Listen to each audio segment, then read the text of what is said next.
Next is Nash Sharma. The title of his talk is just Sleep on It, Sleep and the Science Behind It. Nash, welcome.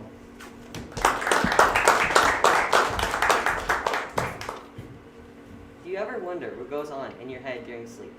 Do you wonder why dreams occur? Do you wonder why we even sleep in the first place? Sleeping may be a time of rest, but even this form of inactivity involves work. Without work, a temporary vacation you take every day would not be possible. You wouldn't want to miss sleep, right? Most people think sleep is a time where your body's basically a resting corpse. But really, there's a lot happening in the background, and the quality of our sleep has a great impact on our day-to-day lives.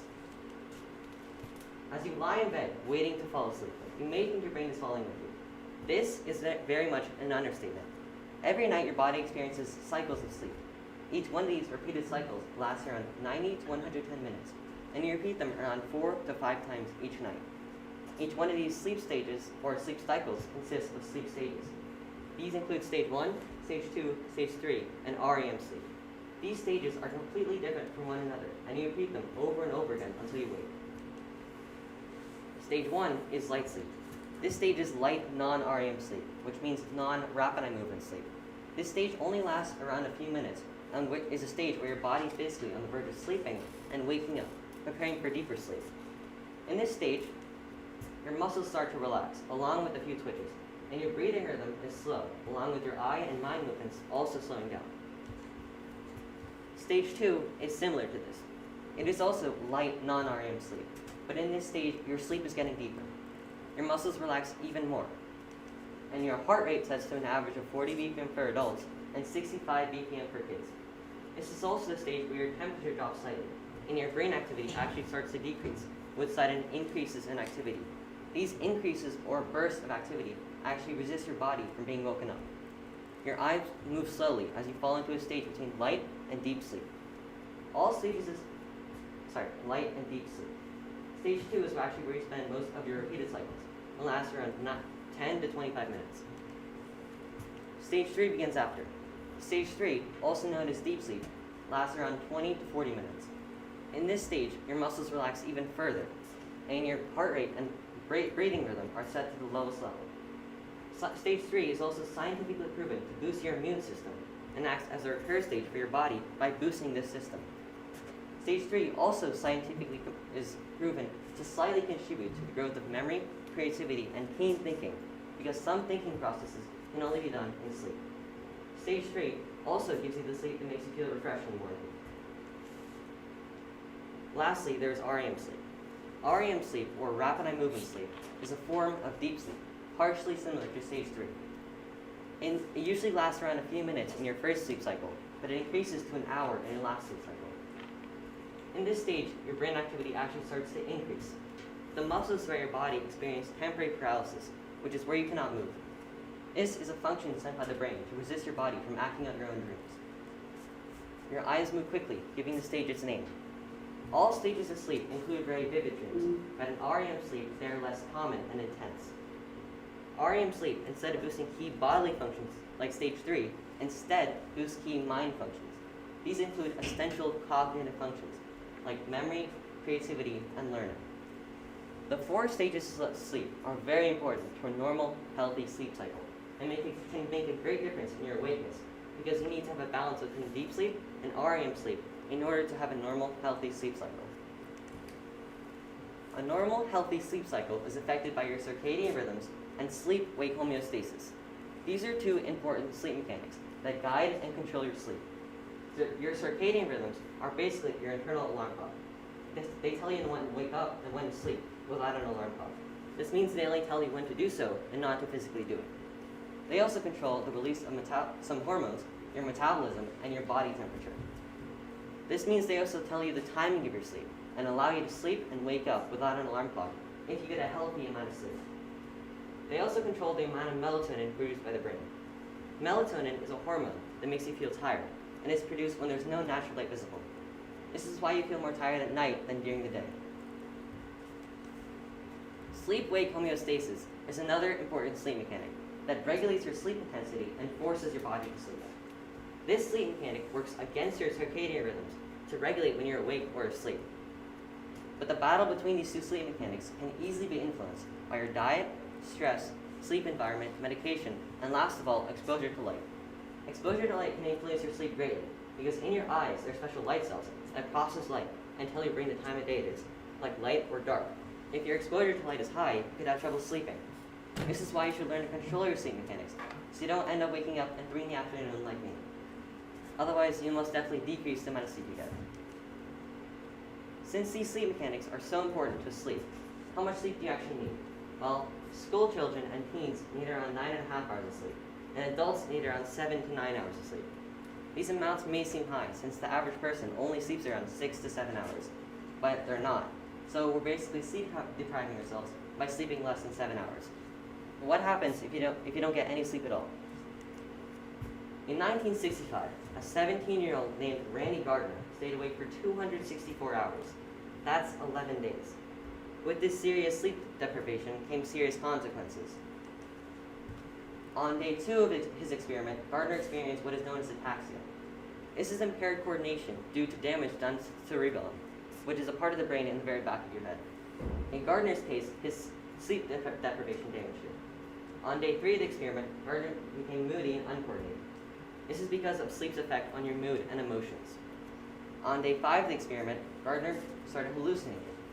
In one part of the experiment, he reportedly said he saw a wall in front of him dissolve and turn into a vision of a forest path. The rest of the experiment is all downhill from there. Gardner experienced dementia, which is memory loss. He had a minor form of this, which is short-term memory loss. Randy Gardner showed scientists what it would be like to be entirely sleep deprived. But still, the question remains. Sleep occupies a third of our lives. We've done it since the birth of civilization. But still, we scientifically truly don't know how much sleep we still need, because there's so many variables, like age, gender, medication, etc. Sleep can be impacted in many, many ways, but it can also have a great effect on things. Sleep can impact your day in many ways, including your mood and emotions. Deep inside your brain, there's a centerpiece region called the amygdala. This amygdala develops and generates strong emotions and reactions, like positive and negative. A couple years ago, there was a brain imaging study conducted in which a few healthy adults were either chosen to get one full healthy night of sleep or to be sleep deprived for one night. After the one night, the subjects are put under an MRI, which is a brain imaging device. The mainly focused part was the amygdala. The prefrontal cortex is like the CEO of your brain. It makes executive decisions and controls your reactions. This includes controlling the amygdala, which can be called the deep emotional center. Strong communication between the prefrontal cortex and the amygdala results in regular emotional activity. Those who were sleep deprived had a significantly weaker connection between the two, resulting in the amygdala to react very actively, causing stress, anger, sadness, and mental exhaustion due to regulatory control from the prefrontal cortex. Difficult emotional experiences are also part of this, because if you're in a bad mood, the anxiety can make it hard to sleep, and can make you aroused and agitated, making it hard to sleep. Stress also causes you to be aroused, awake, and alert, therefore making it hard to sleep, and is one of the key factors of insomnia. This will make it tough to get a good night's sleep, since that is the only way to alleviate your stress, which is keeping you awake. So, in order to get your sleep back, you're going to need to set some rules. First of all, you must make a strict sleep schedule. This is because waking up and sleeping at a consistent time over and over again resets your circadian rhythms, therefore your internal alarm clock. This will make it faster to get a good night's sleep. Second, you must reduce your screen time. This is because electronic devices emit something called blue light, which interferes with your sleep, so you should not use them before sleeping. Lastly, you should try getting some exercise. This is because it'll make you tired, allowing you to wind down faster and sleep. These 3 things will set you back on the right track to a normal, healthy sleep cycle. When you get your sleep back, you are able to heal your wounds and reflect on the bad experiences you have throughout the day while sleeping. Proper sleep provides an emotional aid and time where you can heal your wounds and reflect on these bad experiences, and acts as a mood regulation, as a form of therapy. Most people think sleep is a time of rest, but it is very much not. It is a time of work that helps your mind grow and gives you more time to think and perform processes. You are neither an active being nor a resting corpse. You are rather an idle being. The quality of our sleep can have a great difference in our awakeness, along with your mood and cognitivity. My sleep cycle has never been perfect. but I look to improve since I'm giving this chapel talk about perfect sleep. I encourage you all to try getting a full night's sleep every day for a week, and look at the incredible effect it has on you. Thank you.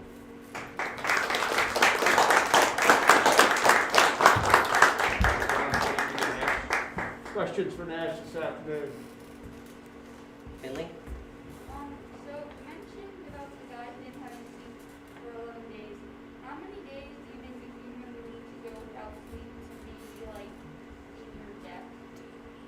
Okay, so Finley asked about the guy who who went without sleep for 264 hours, and she asked how long could a human go without sleep.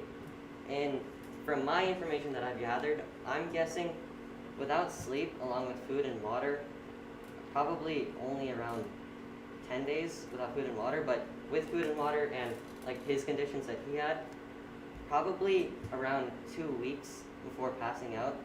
He was very persistent and determined to do this because it was for a science fair project, and his fellow friends kept pushing him over and over again to do it more and more, which really, it hurt him a lot, but yeah, only around 2 weeks before he'll probably pass out or severe consequences. Couple of other questions from Nash. Kevin? What do you think is more important, getting a lot of sleep every night or having a consistent sleep schedule? So Kevin asked, which is better, trying to sleep a consistent time for every day for a week, or a consistent sleep schedule, or a lot more sleep? In my perspective, probably a consistent sleep schedule. This is because your circadian rhythms, you need them from young childhood to your age, and they age very quickly if you don't get enough sleep. So a strict and consistent sleep schedule is far more important than deep sleep, or more sleep than usual. Couple more. Lexi? Is it possible to get too much sleep? So she asked, is it possible to get too much sleep? And it might be possible, but there's no such thing as too much sleep. But it can affect your circadian rhythms and sleep-wake homeostasis a lot more. One more. Amelia? What state of sleep do you dream the most? So Amelia asked, what state of sleep do you dream the most? And it's REM sleep, because your brain activity actually starts to increase, so your brain is much more awake, and so you dream a lot more. Thank you, Nash. Well done. Very well done.